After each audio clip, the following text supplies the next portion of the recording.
Hi గారు, ఒక our channel ప్రస్తుతం మనతో పాటు దాము బాలాజీ గారు సీనియర్ జర్నలిస్ట్ ఉన్నారు. వారితో ఒకసారి మాట్లాడదాం. సార్ నమస్కారం. సార్ నమస్తే sir, TDP MLA Kolikapudi Srinivasarao గారు మరొక వివాదంలో చిక్కుకున్నారు సార్. అంటే ఆయన ఆగడాలు తట్టుకోలేక ఒక అబ్బాయి ఆత్మహత్య చేసుకున్నాడు, అది కూడా వీడియో రికార్డ్ చేసి. అయితే అతను బతికాడు, హాస్పిటల్ చికిత్స కూడా తీసుకుంటున్నారు. కానీ ఇప్పుడు ఆ వీడియో వైరల్ అయిపోతుంది. అటు కొలికపూడి శ్రీనివాసరావు పైన తీవ్రమైన విమర్శలు అయితే వస్తున్నాయి. అయితే మొదటి నుంచి కూడా ఈయన వివాదాల్లో చిక్కుకోవడం, పార్టీకి వ్యతిరేకంగా కామెంట్స్, పనులు చేయడం ఇవన్నీ కూడా చేస్తున్నాం. మరి పార్టీ ఇప్పుడు ఏమంటుంది, మరి ఏం జరిగింది సార్ ఈ ఇష్యూలో?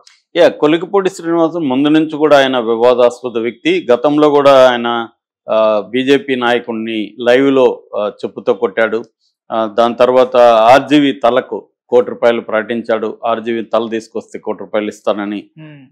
ఇలాగా గతంలో కూడా అనేక ఇది ఉంది. ఆయన అప్పటికి ఎమ్మెల్యే కాదు, ఏం కాదు, ఓన్లీ స్పోక్స్ పర్సన్. ఆయనకేముంటే గట్టిగా మాట్లాడే నేచర్ ఉన్నది. దళితుడు కావడం, దీనివల్ల ఆయనకి మైలేజ్ వచ్చింది.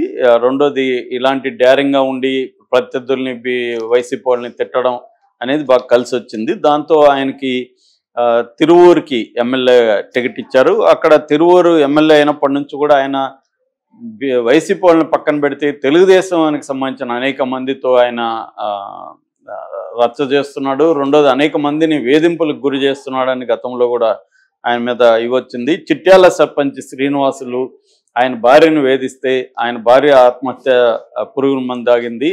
అప్పుడు అది పెద్ద ఇష్యూ అయింది. దాని తర్వాత కొండూరు మండలం గోపాలపురంలో ఒక రహదారి విషయమై గిరిజన ఫ్యామిలీస్ మధ్య గొడవ వస్తే ఈయన వెళ్ళి అక్కడ బూక్యా కృష్ణ చెట్టి అనే భార్యాభర్తల మీద చేసుకుని బూక్యా కృష్ణను కొట్టాడు.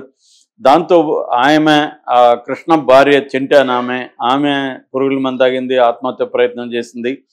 అట్లాగే ఆయన నోటి దురుసు కూడా ఆయనకి గట్టిగా ఉంది. సో ఆయన, నేను నా సొంత డబ్బులతో కాలువలు చూస్తే ఇక్కడ కుక్కల్లాగా వీళ్ళకి విశ్వాసం లేదు అని ఆయన అనడంతో అప్పుడు తెలుగుదేశం వాళ్ళంతా ధర్నాలు కూడా చేశారు ఆయనకు వ్యతిరేకంగా. ఇప్పటివరకు ఈయన 2 సార్లు తెలుగుదేశం క్రమశిక్షణ సంఘం ఎదుట కూడా హాజరవ్వాల్సి వచ్చింది. చంద్రబాబు సీరియస్గానే ఇన్ని వార్నింగ్లు ఇచ్చినా కూడా మారకపోతే చివరికి క్రమశిక్షణ సంఘం డిసిప్లినరీ కమిటీ కొనకల్ల నారాయణ, ఈయన మామూలుగా ఆర్టీసీ చైర్మన్, ఈ క్రమశిక్షణ సంఘానికి అధ్యక్షుడు కూడా, ఈయన ఆధ్వర్యంలో ఈయన మీద క్రమశిక్షణ సంఘం విచారించింది. కానీ ఈయన మీద ఎటువంటి చర్యలు తీసుకోలేదు. ఈయన సస్పెండ్ చేయడం కావచ్చు, పార్టీలో నుంచి సీరియస్ నిర్ణయాలు ఏవి తీసుకోలేదు. మామూలుగానే చంద్రబాబు నాంచుతూ ఉంటాడు చాలా విషయాలని ఆయనకు పేరుంది. ఈ విషయంలో కూడా అదే జరిగింది. ఇప్పుడు అది ఎక్స్ట్రీమ్కి వెళ్ళిపోయి నిన్న డేవిడ్ అనే ఒక దళిత తెలుగుదేశం కార్యకర్త, అతను ఒక సెల్ఫీ వీడియో తీశాడు. దాదాపు 5 నిమిషాల పైన ఆ వీడియోలో అబ్బాయి చెప్పుకుంటూ వచ్చాడు. ఫస్ట్ తెలుగుదేశానికి సంబంధించిన చంద్రబాబుకి, లోకేష్కి, కూటమిలో ఉన్న పవన్ కళ్యాణ్కి నమస్కారాలు చెప్పాడు. నేను సిన్సియర్ కార్యకర్తను సార్, నేను ఎప్పటి నుంచో పనిచేస్తున్నాను, నేను పేదవాడిని, నేను దళితుడిని, మా అమ్మ కూలికి పోయి సంపాదించాలి, నేను కూలికి పోయి సంపాదించాలి, అప్పుడే మాకు లైవ్లీహుడ్ ఉంటుంది, ఆ డబ్బులతోనే నేను తెలుగుదేశాన్ని ఖర్చు పెట్టుకుంటూ పనిచేశాను, సోషల్ మీడియాలో చాలా యాక్టివ్గా ఉన్నాను, టీడీపీ యాప్లో కూడా నేను చాలా గట్టిగా ఉన్నాను, గత 5 ఏళ్లలో వైసీపీ అక్రమాలకి, అరాచకాలకి నేను గురయ్యి చాలా ఇబ్బందులు పడ్డాను. మన ప్రభుత్వం వచ్చింది కానీ ఆనందపడితే ఈ కొలికపూడి శ్రీనివాసు, గతంలో నేను ఆయన మీద పోస్టులు కొన్ని పెట్టాను నెగిటివ్గా అని చెప్పి నా మీద కక్షగట్టి ఆయన అనేక మంది తెలుగుదేశం నాయకుల్ని నా మీదకి ఎగదోలి నన్ను కొట్టిస్తా ఉన్నాడు. నన్ను అరెస్ట్ చేయాలని పోలీసుల్ని ఎగదోలుతున్నాడు. నా ప్రాణహాని కూడా ఉందని కొంతమంది చెప్తున్నారు. నా మీద ఇలా పగబట్టాడు. ఈరోజు నిన్న ఈరోజు అంతా కూడా పోలీసులు నా కోసం తిరుగుతున్నట్టుగా చెప్తున్నారు. సో నేను లేకపోతే మా అమ్మ చనిపోతుంది, ఎందుకంటే మా అమ్మకి నేను ఒకడే కొడుకు. ఇలాగా ఆయన బాధపడి, నేను ఎంతో చేశాను సార్, అతను తెలుగుదేశం నాయకులను కూడా అనేక మందిని ఇబ్బందులకు గురి చేస్తున్నాను, నన్ను ఒకనే కదని ఆ పేర్లంతా కూడా చదివాడు. అట్లాగే తనను బాధ పెట్టుతున్న తెలుగుదేశం వాళ్ళ పేర్లంతా కూడా చదివాడు. సో తనను కొట్టమని కూడా ఎవరైనా పురమాయిస్తున్నారు అవన్నీ చెప్పాడు. సో నేను ఈ బాధలు పడలేకుండా ఉన్నాను, నేను పాయిజన్ తాగి చనిపోతున్నాను సార్ అని ఆయన వీడియో కట్ చేశాడు. దాని తర్వాత తెలిసింది ఏంటంటే అతను పురుగుల మందు తాగేశాడు.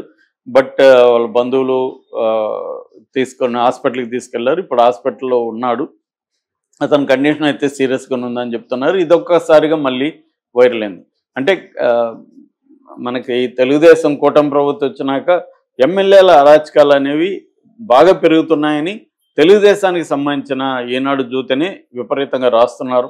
ఎక్కడికక్కడ అరాచకాలు పెరిగిపోయినాయి. అంటే నేను చాలాసార్లు చెప్తుంటాను, ఏ పార్టీకి కూడా ఇవాళ ఒక పార్టీకి ఇంకొక పార్టీకి తేడా లేదు. అన్ని పార్టీలు వీళ్ళే ఉంటారు. మళ్ళీ గెలవగానే ఇక్కడ నుంచి అటు జంప్ అవుతారు, మళ్ళీ వాళ్ళు ఓడిపోతే ఇటు జంప్ అవుతారు, వీళ్ళే ఉంటారు. పాలసీలో కానీ ఐడియాలజీలో కానీ పేరుకి తేడాలు ఉన్నప్పుడు కూడా ఎసెన్స్లో అందరి ఐడియాలజీలు ఇవాళ ఆల్ పొలిటికల్ పార్టీస్ ఐడియాలజీ ఒకటే, అది అధికారం.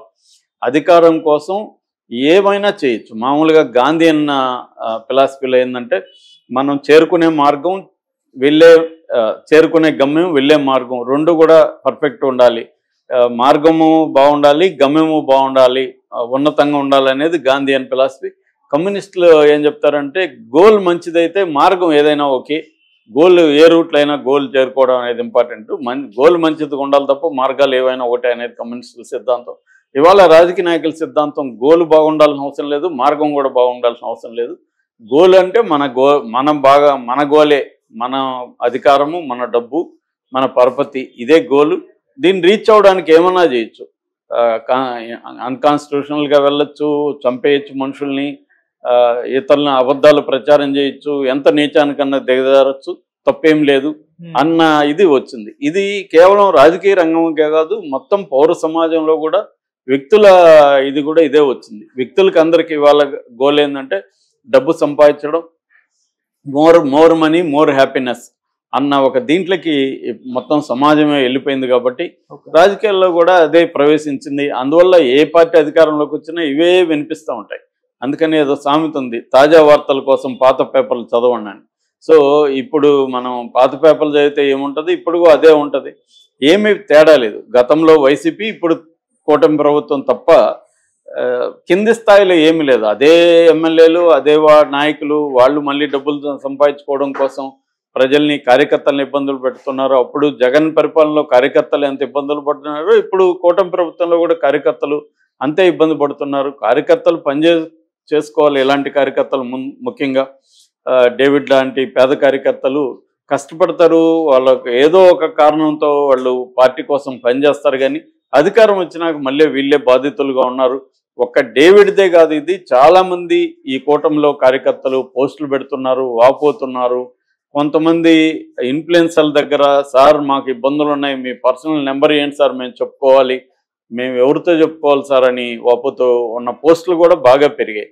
అదే జరిగింది గతంలో కూడా, జగన్ ప్రభుత్వంలో అదే జరిగింది. జగన్ ఇప్పుడు పదవి పోయినాక ఆయన కార్యకర్తలు అవన్నీ గుర్తొస్తున్నారు. కానీ 5 ఏళ్లలో కార్యకర్తలు కాదు, ఎమ్మెల్యేలు, ఎంపీలు, ఎమ్మెల్సీలు, కింది స్థాయి నాయకులు ఎవరికి కూడా జగన్ అపాయింట్మెంట్ కూడా ఇవ్వలేదు. తన పరిస్థితి చెప్పుకోవడానికి ఇవ్వలేదు. నా వల్లనే మీరు అందరూ గెలిచారన్న ధోరణి మనకు అక్కడ కనిపిస్తుంది. సో ఇలాంటి దానివల్లనే ఇలాంటి నాయకులు చలామణి అవుతుంటారు. వీళ్ళ మీద సీరియస్గా చంద్రబాబు చర్య తీసుకోలేడు. ఎందుకంటే చర్య తీసుకుంటే రెబల్